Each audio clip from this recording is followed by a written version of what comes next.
ஆளும் திமுக கட்சி அமைச்சர்கள் மீதான ஊழல் புகார்களும் குற்றச்சாட்டுகளும் இதுவரை வெளியான அதிர்ச்சி பட்டியல் என்னென்ன தெரியுமா? திமுக அமைச்சரவையில் உள்ள 11 அமைச்சர்கள் மீது நீதிமன்றத்தில் ஊழல் வழக்குகள் உள்ளன. அந்த வகையில் திமுகவின் மூத்த தலைவர் மற்றும் முன்னாள் அமைச்சருமான பொன்முடி 2011 மற்றும் 12களில் வருமானத்தை விட அதிக சொத்து சேர்த்ததாக சொத்து குவிப்பு வழக்கில் குற்றம் சாட்டப்பட்டார். 65% வருமானத்துக்கு அதிகமாக சொத்து சேர்த்ததாக உயர்நீதிமன்றம் ஊர்ஜிதம் செய்து பொன்முடிக்கு தண்டனை வழங்கியிருந்தது.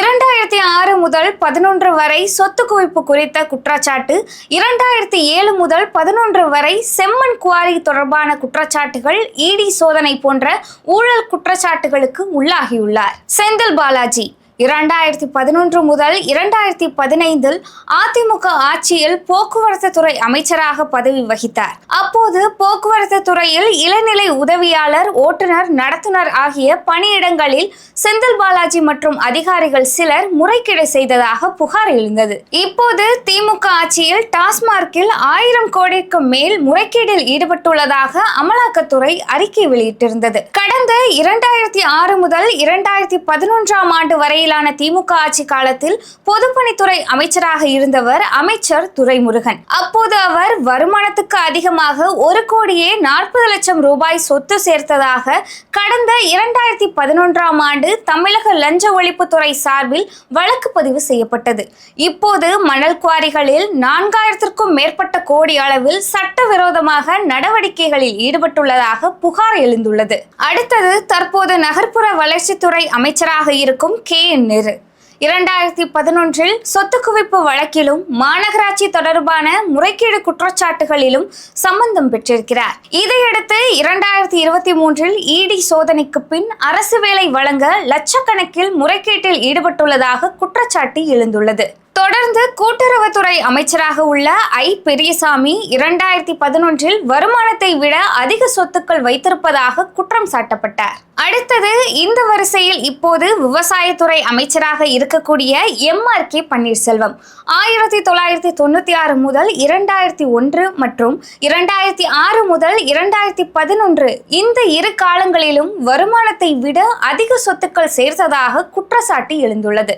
வருவாய் மற்றும் பேரிடர் மேலாண்மை அமைச்சர் KKSSR ராமச்சந்திரன் 2011 ஆண்டில் தனது சொத்துக்கும் மேலாக 44.59 லட்சம் மதிப்பில் சொத்துக்கள் குவித்ததாக குற்றச்சாட்டு எழுந்துள்ளது. அது மட்டும் இல்லாமல் இப்போது பினான்ஸ் மினிஸ்டராக இருக்கும் தங்கம் தென்னரசு அவருடைய சொத்து வருமானத்தை விட சுமார் 74.85 லட்சம் ரூபாய் சொத்துக்கள் குவித்ததாக குற்றம் சாட்டப்பட்டுள்ளார். கூட்டுறவுத்துறை அமைச்சர் KR பெரியகருப்பன் அவரும் அவரது குடும்பத்தினரும் வருமானத்தை விட அதிகமாக சொத்து சேர்த்ததாக விசாரணை நடத்தி வழக்கு பதிவு செய்தது.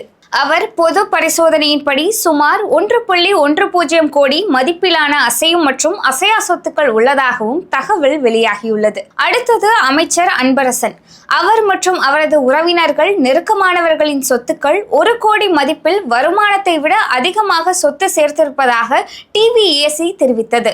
மீனவர் நலத்துறை மற்றும் கால்நடை பராமரிப்புத்துறை அமைச்சர் அனிதா ராதாகிருஷ்ணன் 2001 முதல் 2006 வரை சொத்துக்கள் வருமானத்தை விட அதிகமாக சேர்த்ததாக FIR பதிவு செய்யப்பட்டுள்ளதாகவும் அவரிடம் இருந்து 17.74 கோடி ரூபாய் பறிமுதல் செய்யப்பட்டுள்ளதாக செய்திகள் வெளியாகியுள்ளது. இது மட்டுமில்லாமல் அதிமுகவிலிருந்து திமுகவில் இணைந்த வைத்திலிங்கம் மீது கட்டிட அனுமதிக்காக 28 கோடி லஞ்சம் வாங்கியதாக வழக்கு பதிவு செய்யப்பட்டுள்ளது என்ற செய்தியும், OPS மீது 2001 முதல் 5 வரை அதிமுக ஆட்சி காலகட்டத்தில் அவரும் அவர் குடும்பத்தினரும் வருமானத்திற்கு அதிகமாக 1.77 லட்சம் ரூபாய் மதிப்புள்ள சொத்துக்களை குவித்திருப்பதாக குற்றச்சாட்டு எழுந்துள்ளது. மேலும் இப்போதும் திமுகவின் MLAக்கள் மீதும் MPக்கள் மீதும் ஊழல் லஞ்சம் புகார்கள் தொடர்ந்து வருவது குறிப்பிடத்தக்கது. இதுவரை சொன்ன வழக்குகளில் பல இடைக்கால உத்தரவு என்றும் விசாரணை நிலுவையில் உள்ளது என்றும் சொல்லி திமுக கட்சி அமைச்சர்களின் ஆதரவாளர்கள் இந்த ஊழல் புகார்களை மறைத்து வருவதாக எதிர்க்கட்சியினர் குற்றம் சாட்டியுள்ளனர்.